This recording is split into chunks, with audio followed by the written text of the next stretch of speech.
What's up, everybody? My name's Josh. I'm a major supporter of cannabis legalization. I've been smoking pot since I was a teenager, and it's been about 23 years now, and I found it's helped me immensely in many of my, in my personal life. I use it for pain, I use it for anxiety, I use it respectfully, and it's a very useful tool for my life. That being said, I really don't care much about people's opinions on cannabis being dangerous or harmful in any way, or those out there who are trying to say that it causes cancer, rather than the research that shows it may actually help cure some forms of cancer in certain contents and qualities. We have CBDs and THC and THCA and CBN and all these different constituents of it that we're finding are useful for many different things. Now that's the medical side of it, but the legal side of it for recreational use, a lot of people say, well, they just used the medical thing as an excuse so people could smoke pot. And you know what? In a lot of cases that's true, and I see absolutely nothing wrong with that. If we have to use the system, if we have to abuse the system that keeps pot down in order to make it attainable for us, then so be it. So last year, with pot being legalized in my state, I am still a little bit shocked about it, because I can now buy pot anywhere I want, and on the streets I can meet people and dealers and not have to worry about cops anymore. That wouldn't matter anyway, because I have my medical card as well, so I can carry up to 1.5 pounds if I want, and I can have my plants. I can do what I want with my cannabis.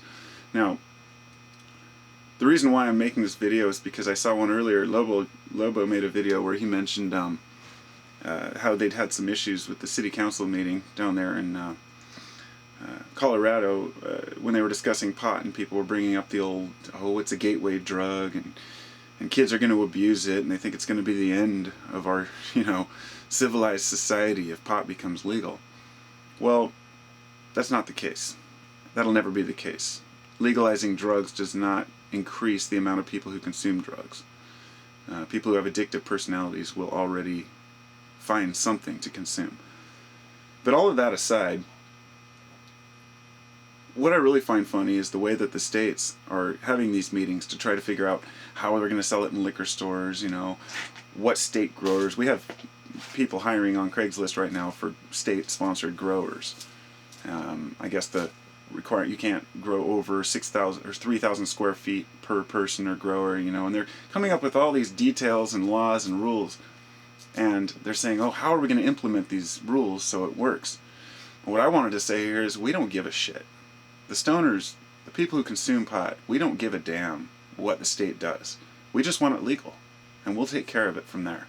That's kind of where I'm coming from. It's a joke to me that the state thinks that people are maybe waiting for us to have these, shops, or waiting for them to structure it so we can, have a certain type of weed grown from these state-sponsored growers, and as if people can't find weed on their own.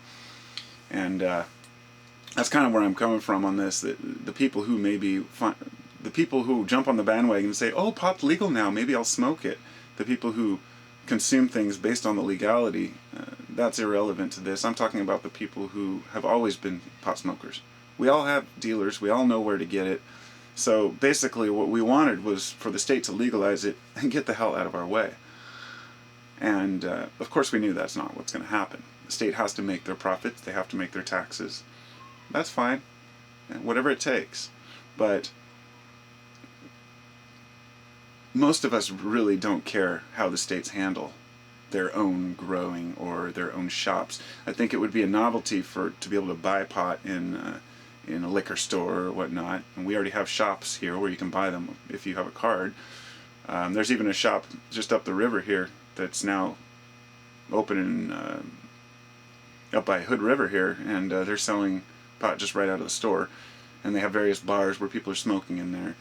But people seem to be waiting for, those in charge think that we're waiting for them to figure out how we're going to implement this.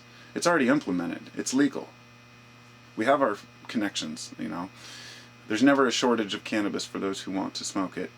And so it's legal, and now we take it for what it is, and we go along our way, but you know, we don't rely on the state in any way, shape, or form for our cannabis supply. I definitely would not want to. Being one who respects good herb, I don't believe that cannabis should be grown in large gardens. I don't believe in major cannabis fields. I believe in the small, romantic relationship you have with a smaller garden, and you have much better herb. I know this through years of experience of smoking pot from various places. You can get very strong pot from a large garden, but the thing is, the person has their intention behind their plants, and I like small garden because I can talk to my plants. So that's kind of what I'm getting at, is that this is what we really want. This is what the smokers want, is for you to just legalize it, for us to grow in our own quantities and do it our own way, and then we keep the middleman out of the whole picture. The state doesn't want that because they want their tax money, but that's the reality. That's what we want. It's just like alcohol. The state collects their taxes on alcohol, but people are still allowed to brew their own beer. You can brew up to a certain amount of beer per year, and just because you can make your own alcohol doesn't mean people do. See, 99% of the people have never brewed beer or made booze. So even if the state allows us to grow on our own, it's not going to harm their profits, because there are plenty of people out there who do not have a green thumb and have no desire to grow pot. And they will continue to buy it, and they will buy it from the state. So it's kind of a way of saying, please let us grow our own, let us do our own thing, let us manage this in the way that we have for so many years. And I'm grateful that it's legal now. It's awesome. Peace.